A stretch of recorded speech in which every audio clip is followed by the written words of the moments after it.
বেশ সাথী সংগঠনের সদস্য এবার রাজগিরাম রেলওয়ে স্টেশন রেল সংলগ্ন এলাকায় একজন মহিলা যে ভারসাম্যহীন ঘোরাফেরা করছিল, আমাদের সদস্য যখন গিয়ে তিনাকে দেখা করছি এবং তিনার সাথে কথাবার্তা হচ্ছে যে তিনি ক্ষুধার্ত অবস্থায় আছেন, তিনি কি করেন, তিনাকে সাহায্য কিভাবে করা যায় তিনার সাথে আলোচনা করছে।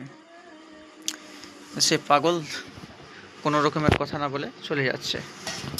দেখুন আমাদের সদস্য গিয়ে তিনাকে কথা বলছে যে আপনি কি খেয়েছেন, কোথায় গেছিলেন এবং কি আপনারা কি করেন আপনি, তেনাকে জিজ্ঞাসা করা হচ্ছে। কিন্তু সে মহিলা ভারসাম্যহীন ছিল এবং সে ঠিক মতনভাবে নিজের পরিচয় দিতে পারছিল না। তারপরেও দিল আর কি পরিচয়। ভারসাম্যহীন বলতে অতি গরিব।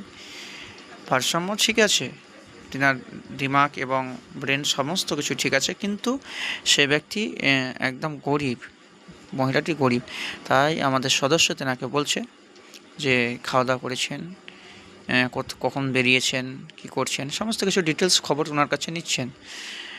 এবার আমাদের সদস্য তেনাকে দেখে খুব কষ্ট পেয়ে এবং নিজের কাছে যে খাবারগুলো ছিল, ফলগুলো ছিল, সেই ফলগুলো ওনাকে বার করে দিচ্ছে যে আপনি খান, এবং আপনার সমস্ত কিছু ডিটেলস জিজ্ঞাসা করার পরে কিছু টাকা তিনার হাতের মধ্যে দেওয়া হলো যে আপনি খরচ করবেন, নিজের যা প্রয়োজন দ্রব্য সেই জিনিসগুলো নেবেন এবং আপনি চান।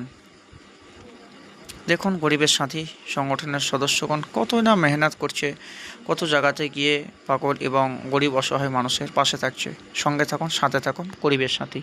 আপনারা এগিয়ে আসুন, আমরা এগিয়ে যাওয়ার চেষ্টা করব।